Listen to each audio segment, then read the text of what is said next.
Thanks, Ren. Pleasure always to listen to you. Every time, whenever we listen to him, he gives so much of information, and thanks for all that.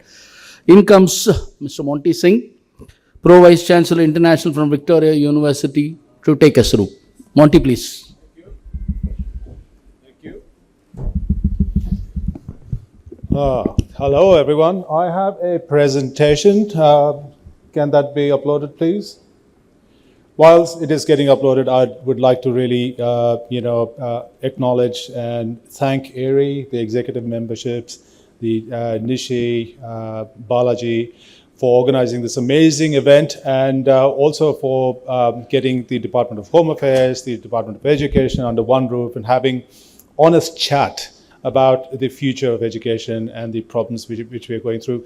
These conversations are not often easy, but they are necessary to have, and I really, really compliment AAERI for giving us this opportunity. I think good things will come out of these engagements. Nishi previously said, or Balaji previously said, we have three Pro Vice Chancellors having a collective experience of what, 40 decades? No, 4 decades? 40 years? 4 decades. Well, I thought I'll put together a journey of I'll put together what has the past 20 or 2 decades look like, 22 years look like. So this is starting from 2001, going to 2022. Matthew, please, you got to do something about the Department of Education data. There is so much lag. I should be reporting on 2023, and I don't have that data. So, but please, hurry up. Yeah. So this is just a breakdown of the blue being the commencing enrollments and the red being the continuing enrollments, and that makes the total body of international students and how it has grown in the past 22 years. 2001, roughly about 100,000 students were there in total, and then in 2019, we were touching 450,000 students, a growth of about 450%. In student numbers in just 17 years. An astonishing growth. Sustainable, not sustainable, it's another question mark. It also reflects the downturn in the higher education and the international education from 2011 to 2013, following the global financial crisis and the perfect storm that we called in there. This is just a rough figure, but if you break it down a bit further, I have divided these student numbers by university groupings. You all would know what a group of 8 is, right? GO8, that's in the bottom, which is the blue one. We then have the Australian Technology Network, ATNs, University of South Rishan, you are ATN now, right? Yeah. See, I know. So ATN is, we have a member university from the ATN group here. There is independent universities, the universities who don't align with any particular grouping. So my university, for instance, we are a dual sector university, Victoria University. We are a part of the independent group. We then have the Innovative Research University. Griffith, no one is here from Griffith. That's just an example. And then we have the Run Group, my favorite group of universities. I worked in the Run Group of universities, Southern Cross University, for over 11 years. And I know how rewarding and challenging it has been to represent that particular university. And then there is an emergence of another group of university, which is called the non-HEP, non-higher education providers. These are the private providers who have entered into the higher education space, not the vocational space, but the higher education space. And they started appearing in 2006 and 2007. And you can see the growth of how that non-higher education, non-HEP, non-university higher education providers have done. So a great success story for Australia overall, but the distribution, the student distribution has not been consistent across all the university groupings. You will note that up until 2022, And despite the COVID years, the group of 8 have really gained their market share, taking somewhere 30% in 2005, 2006 to 40% of all international students are studying at group of 8 universities. And when I say group of 8 universities, they're basically group of 5 universities with 3 other universities not having the similar market share. All other universities have lost their market share. All other groupings have lost their market share, with the other group, which is the non-university higher education providers, gaining a significant market share during that time. So in the non-higher education providers, I'm counting Torrens as well. So Torrens is part of that, and many others as part of that. So that is something which needs to be noted, because although overall Australia is projected, is seen as a success story globally for international education, the international education is not distributed evenly in all the university setting, and that is something which needs to be noted. Another slide. Took me quite a lot to configure this. We have 3 states, which is New South Wales, Victoria, Queensland, and then within those states we have the Sydney, Melbourne, and Brisbane cities, and how the students, what is the distribution of students across these 3 states. 86% of all international students study in 3 states. That is Queensland, New South Wales being the biggest, Victoria and Queensland.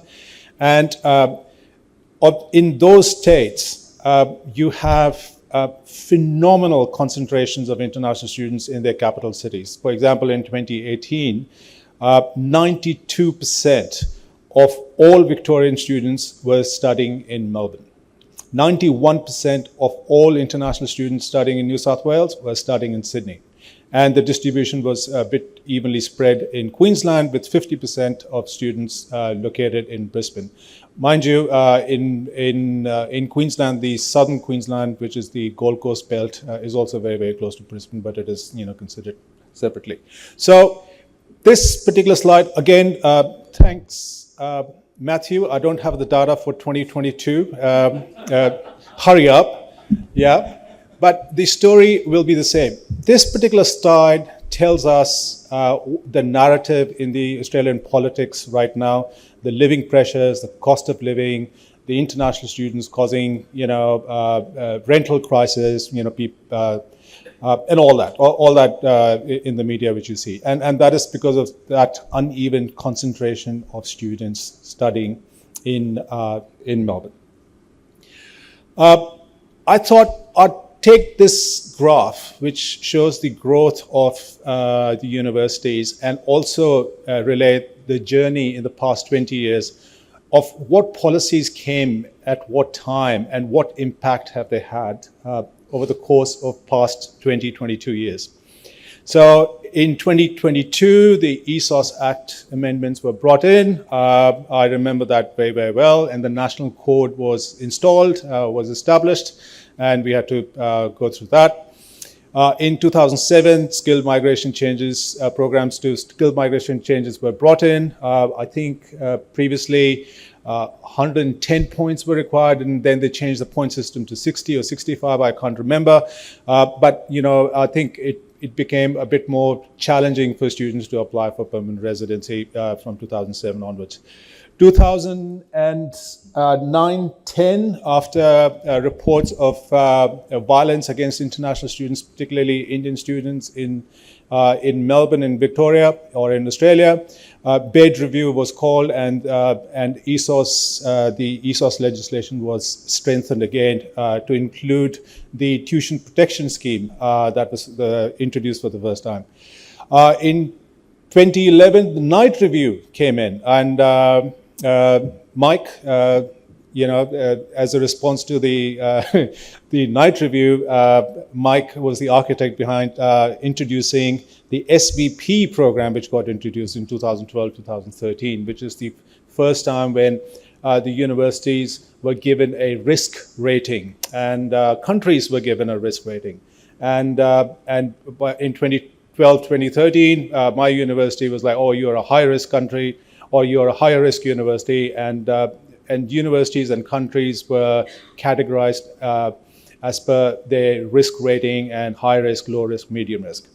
Australia, became aware of that and thought that, okay, calling India as a high-risk country may not be politically correct. So in 2016, they changed the SVP to SSVF and changed the risk rating to evidence level. And you're saying whether you have evidence level 1, evidence level 2, or evidence level 3. In 2017, further allowances were given for internationalizing Australian regions, and additional post-study work rights were allocated to students to encourage them to enroll in regional universities, having their campuses in regional destinations in Australia. That move was very interesting because half of the capital cities of Australia suddenly declared themselves as regional, Adelaide being one of them, Perth, Darwin, Hobart. So apart from 3 cities in Australia, the rest of Australia was classified as regional. So that was a great move. That 2017 internationalization of regions had a profound impact on my university. At Lismore, my student numbers grew by 300%. We grew from 5 to 15.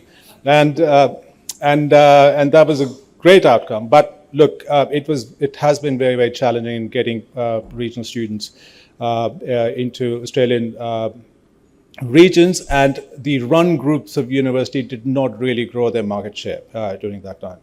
Of course, COVID hit, and then we have the 2022 numbers. Mind you, 2023 numbers are at par or greater than what we had in 2019. But please note that not all universities have caught up with their 2019 numbers. There are many universities who have not caught up with the 2019 numbers. Only a few universities have done exceedingly well, and that is the group of 8. Right now, if I was to have the data from the Department of Education, then you would find that a group of 8 would have 45 to 50% market share, with nearly 40% of all international students studying in 5 Australian universities. And that is the disproportionate nature of international enrollments that is being highlighted, and that is what we are objecting to it. Ministerial Direction number 107 hasn't helped that cause. It has further polarized and has further aided the concentration of international students to select few countries based on their evidence levels, and this is just a fact. This is what we are noticing. So what I wanted to share was that the changes in policies were spread across evenly till about 2022, and then comes 2023 and 2024. This slide I have stolen from Andy Dwyer's slide deck, and I've just copied and pasted it. In the past 12 months, the number of policy changes that have been introduced in international education have been mind-boggling. And that it appears that some of the policies are being made in a rush, they're rushed, and due consideration haven't been given. The unintended consequences of these policy changes haven't been given. So that is something which you need to look into. So what's next? Implementation of caps and quotas. We were hoping that we would get some answers, but hopefully next week we should get that. We are hoping for the Ministerial Direction number 107 to be abolished. Onshore agent commission ban is a big question mark. We need further clarity on it. We do not know how that is going to manifest itself. The future of SSVF needs to be considered. Going back, today we were discussing about student poaching, and despite all the integrity checks we undertake, the universities undertake, many students reach Australia and just jump the ship, and still, there's poaching going on. So we now need to check what is the value of having SSVF. If it is, has it worked? And if it hasn't worked, then what is the point of carry on with this scheme, and what is the new chapter in providing better integrity to Australia? So lots to think, lots to uncover. 2025 is going to be very, very interesting year, very challenging year. But look, what I know for sure, and my other colleagues from the other universities would attest, is that international education is going to be incredibly valuable to Australia. International education is going to be accorded and awarded its own priority in Australia, and international education will be of a sense going many, many years in the future. And any university, any institution that has aspirations for meaningful internationalization, has aspiration for providing global education, will have South Asia, in the front of mind of it, because it is this region, South Asia, India in particular, is such an important region. It provides such wealth of students all over the world, and Australia has really